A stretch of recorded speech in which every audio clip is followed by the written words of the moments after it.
میرا آرگیومنٹ اس میں یہ ہے ڈاکٹر صاحب کہ جب ہم پاکستان کی انوالومنٹ کی بات کرتے ہیں افغانستان میں، اور جو کچھ افغانستان میں 79 میں ہوا، پھر یہ 9/11 کے بعد ہوا، نہ تو ہم سوویت یونین کو بلا کے لائے تھے کہ آپ آئیے افغانستان پہ قبضہ کر لیں اور ہم یہ جنگ کھیلنے کے لیے مطلب بہت بےتاب ہو رہے ہیں، نہ ہم نے 9/11 کرایا تھا۔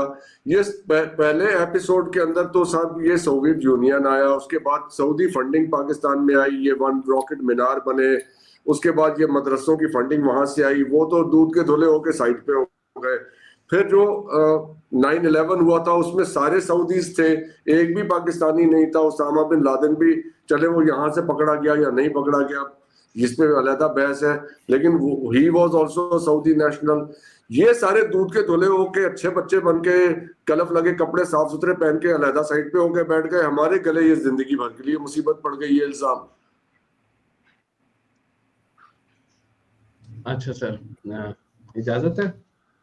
جی جی پلیز سر، یہ آپ کے سامنے رکھیے۔ بہرحال یہ میں تو بالکل اسٹریٹ بات کی ہے، یہ پولیٹیکلی کریکٹ ہو کے پہلے آپ نے نیشنل ایکشن پلان پہ سائن کر دیا اس وقت اچھے لگنے کے لیے، and then you didn't mean it, بس چلے ایسے ہی ہے۔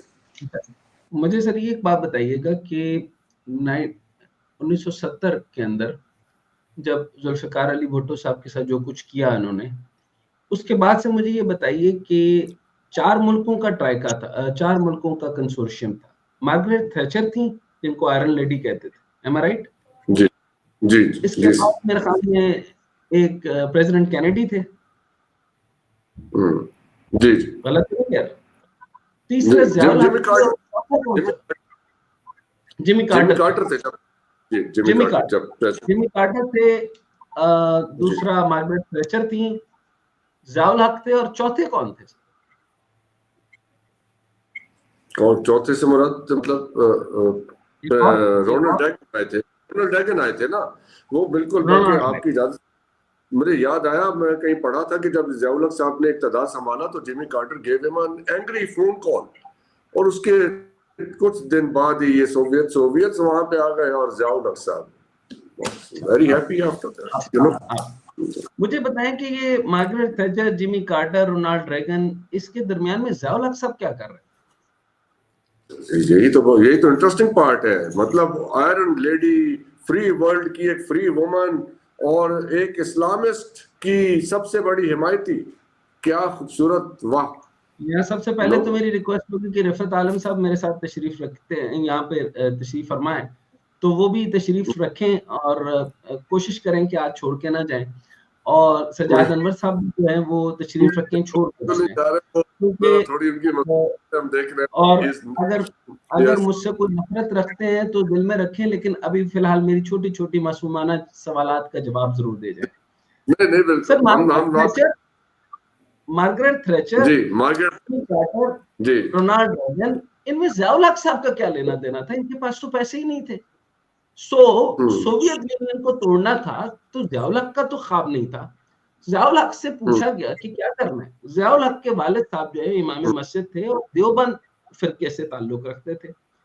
ضیاء الحق امیر المؤمنین بننا چاہتے، اور یہ امیر المؤمنین بنتے بنتے انہوں نے افغان وار کے اندر جو ہے ان کے جنرل حمید گل نے اس کے بعد یہ الجہاد کا اعلان کر دیا۔ یہ الجہاد کا فارمولا دیا گیا، اور الجہاد اس وقت سے ہماری جڑوں کے اندر اترا، اور ایسا اترا کہ ہم نے حد کر دی، ہم نے دروازے کھول دیے۔ پھر جب ہم نے دروازے کھول دیے تو پاکستان کے اندر جو ہے وہ صرف ایکسٹریمسٹ، یعنی پاکستان میں میس پروڈکشن آف مولویزم ہوا۔ ایم آئی رائٹ اور رانگ؟ اگر یہاں تک غلط کہہ رہا ہوں تو مجھے پلیز کریکٹ کر دیجیے۔ اچھا، یہاں پہ دو ایکسٹریمز پیدا ہونے شروع ہوئی۔ ایک سوویت یونین سے سرخے پیدا ہوئے جن کو کارل مارکس کی معیشت کا اللہ کی قسم کھا کر کہتا ہوں کچھ پتہ نہیں۔ آپ حسن نثار کو بلا لیں اور اسے کہیں کہ ایکولیبریم کا جو ہے وہ ٹوٹل فارمولا مجھے بتا دے، وہ نہیں بتا سکے گا، اس کو معیشت کا الف بے نہیں پتا۔ اچھا، فیض احمد فیض سے اگر اکنامک ایکویشن پوچھ لیں کہ کارل مارکس معیشت کے اندر جو ہیومینٹیرین ڈیزائن ڈیولپ کرتا ہے اور وہ کہتا ہے ہنگر کے خلاف ہم نے کیسے متحد ہونا ہے، تو اس کا طریقہ کار کیا ہے اس کو نہیں پتا۔ یعنی کارل مارکس جس نے اکنامکس کے اوپر ایکویجنز ڈیولپ کی، اس کے بعد میں کارل مارکس کے بعد آنے والے اس کے نظریات کو ماننے والے سارے کے سارے، یعنی جس استعماری قوتوں کے خلاف لڑے وہ خود ڈکٹیٹر بنے. کیا لینن ڈکٹیٹر نہیں ہوا؟ مانا آپ مانتے ہیں؟ جی جی. اس کے بعد موسولینی ڈکٹیٹر ہوا. پھر اس کے بعد آج تک جو ہے تمام جتنے بھی ممالک جو اس کو کمیونزم کو مانتے ہیں وہ سارے کمیونزم یعنی استعمار کو ختم کرنے کے لیے، کیپٹلزم کو ختم کرنے کے لیے خود ڈکٹیٹر ہو گئے اور خود ہی اپنے انسانوں کو مارنے لگے. ایک طرف یہ اور دوسری طرف ایک رجیت پسند مولوی پیدا ہو گیا. Am I right or wrong؟ یہ دو پروڈکٹس آئی دو دنیاؤں کے درمیان میں، ایک ملا کے خلاف یعنی استعمار اور اشتراک، یعنی اشتراکیت بھی جو ہے وہ انسانیت دشمن ہو گئی اور استعمار بھی انسانیت دشمن ہو گیا. وہ کہتا ہے کہ تم جب تک بھوکے نہیں بنو گے، اچھا اب یہاں پہ اکنامکس آؤٹ ہو گئی ہے، یہاں پہ معیشت رہ گئی، نہ یہاں پر بھوک ہے، نہ افلاس ہے، نہ ننگ ہے، نہ کچھ ہے، نہ ایک دوسرے کے لیے مساوات ہے، صرف اور صرف طاقت ہے. دونوں طبقے یعنی کیپٹلزم رuthless کیپٹلزم بن گئی اور اشتراکیت جو تھی وہ طاقت کے حصول کے لیے ایک خطرناک ترین ڈکٹیٹرشپ بن گئی. اور پھر ہم نے اس کی شکل شہباز شریف کی شکل میں دیکھا، میں نہیں مانتا میں نہیں مانتا. اب اندازہ کریں شہباز شریف جیسا آدمی کہے کہ میں نہیں مانتا، اس کا کمیونزم سے کیا تعلق، جس کا باپ جو ہے مزدوروں کو کڑاہی میں تل دیتا ہو اور یونینز کو زندہ جلا دیتا ہو، اس آدمی کا کیا تعلق ہو سکتا ہے. اچھا اب یہاں پر آ جاتا ہوں. مجھے یہ بتائیے ضیاء الحق کے بعد کیا لشکر طیبہ بنی، کیا سپاہ صحابہ بنی، کیا تحریک لبیک سپاہ محمد بنی، سپاہ حسین بنی؟ مولانا فضل الرحمان کے جو ہے 18,000 مدارس کے اندر سے 20 لاکھ جو ان کے اسٹوڈنٹس ہیں وہ سارے کے سارے جو ہیں ان کا دیوبند سے زیادہ وہابیزم کی طرف ٹلٹ ہے یا نہیں ہے؟ کیا ان کو فنڈنگ سعودی عربیہ سے ہوتی تھی یا نہیں ہوتی تھی؟ پھر ان کو وایا یو اے ہوتی رہی کہ نہیں ہوتی رہی؟ یو اے کے اندر تو آپ شراب پی سکتے ہیں، یو اے میں تو ننگی عورتیں پھر رہی ہیں، لیکن سارا اسلام آپ نے پاکستان میں نافذ کر دیا. آج وہاں نیون سٹی بن رہا ہے، وہاں پر علی ظفر کا کانسرٹ ہونے جا رہا ہے، لیکن سارا کا سارا اسلام اور سارا کا سارا مولوی کہ یہاں تک یہ فیصلے ہونے لگ گئے ہیں کہ جو مرد ہے وہ بھی آگے سے ہوا خارج کرتا ہے. یعنی وہ سبق ٹوپی والا جو آدمی ہے، بھائی میں پیچھے تو ہوا خارج کرنا سنا تھا، آگے سے کیسے خارج کرتا ہے. اب پاکستان کے اندر دوسرا طبقہ پیدا ہوا جس کے ساتھ ظلم ہونا شروع ہوا. منظور پشتین کیا ٹیررسٹ ہے؟ میں صرف سوال آپ سے یہ کرنا چاہوں گا. وہ ٹیررسٹ نہیں ہے. اس کے ساتھ 8 سے 10 لاکھ وہ لوگ تھے.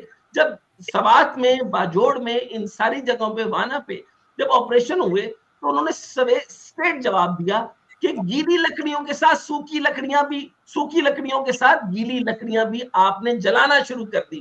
ہم نہیں تھے ٹیررسٹ، ہم تو اپنے تحفظ کی بات کرتے تھے. ہمیں بجلی چاہیے تھی، ہمیں آگ چاہیے تھی، ہمیں معدنیات چاہیے تھی، ہمیں اپنا حصہ چاہیے تھا.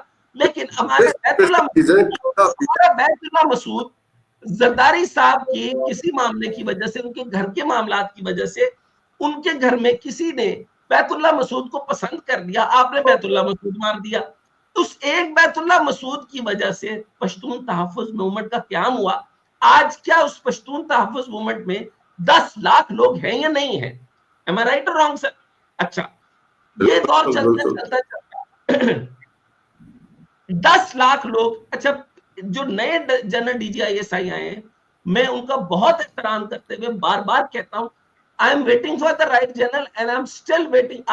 جو ابھی کے جنرل آئی ایس آئی کے ہیں ان کو میں کہتا ہوں a right man before the right general.